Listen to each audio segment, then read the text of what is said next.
Hello, Game Day Coaching members. This is Rick Storley from New Home Sales Coach, and I want to talk to you about telephone follow-up techniques. Now, when we look at trying to set an appointment with someone, obviously there's a few different ways we can do it.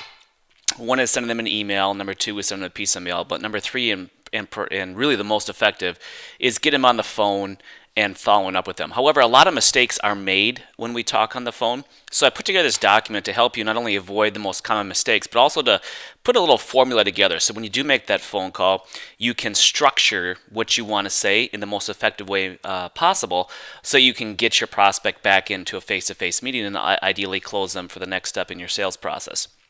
So right now we have an overview, just a couple of minor notes here.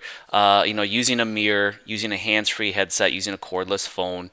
I also like to use a cell phone because a lot of people, of course, have caller ID. Stand when you're speaking if it's possible. Obviously, when you're following up, she's going to make majority of the decision. So unless you have to speak to the husband, if he's got some sort of objection that you're trying to overcome, the best person to talk to by default, not always 100%, but by default, would be her. So the goal when you have your telephone follow-up is first and foremost to get that appointment. So if we can't get the appointment, we want to end the phone call with another phone appointment. So in other words, I want to take the information that they've requested. I want to schedule a time to follow up and deliver it to them and review it with them. And then number three, if they're just a no-go right now, there's not enough urgency, I'm going to schedule something more than a month out to touch base with them again. And then I'll go ahead and I'll put it in my CRM program and I'll put it on my calendar and I will call them at that time. When I say more than a month out here is because when you tell most people, hey, I'll call you back in say 60 days, 90 days, a lot of them don't believe you're going to do it. So they're saying, sure, that'd be fine. And you go ahead and do that. Now, the FORWARD system is an acronym for Family, Occupation, Recreation, and Dreams. If you do get someone on the phone and you're having a nice conversation, don't forget to ask them about those four things intermixed with the purpose of your call. Now, this is what I want to get to. This is the formula for structuring the conversation. First of all, you want to build attention, then get their interest, create desire, ask them to take some action, and thank them for their time. The opening line that I always like to use is, do you have 1 minute? Because no one can say they don't have a minute. A lot of times people get you on the phone, they're like, oh crap, I don't want to talk to a quote-unquote salesperson. And so they might say, well, yeah, I've got a minute or I've got 30 seconds. And then we want to build their interest, give them some legitimate urgency, create some desire, and then some action. So here's what that potential script would look like. Hi, this is Rick Storley with ABC Builders. How are you today? Do you have 1 minute? And of course, they're going to say yes or something like, I've got 30 seconds.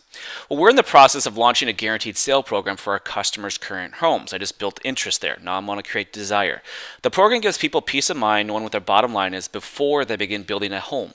Is this something you'd like to know more about? I don't want to give them too much information because my goal is to get an appointment. Now, if they're going to say, yeah, tell me more about it. Well, wouldn't it be a good time to pop by our model home in whatever your city is or your particular location of your model, where we can give you some more information. Would weekdays or weekends work better for you? John, it was great talking to you. I'll send you an email confirmation of our conversation and get together. Is blah, blah, blah still your best email address? Okay, and then there's possible objections here. So whenever I'm doing a phone follow-up script, I want to be prepared for those objections. So the objection here is, how does the program work? And I want to give them, again, just enough information to create the desire and ask them to take action. The program is fluid and it depends on the situation.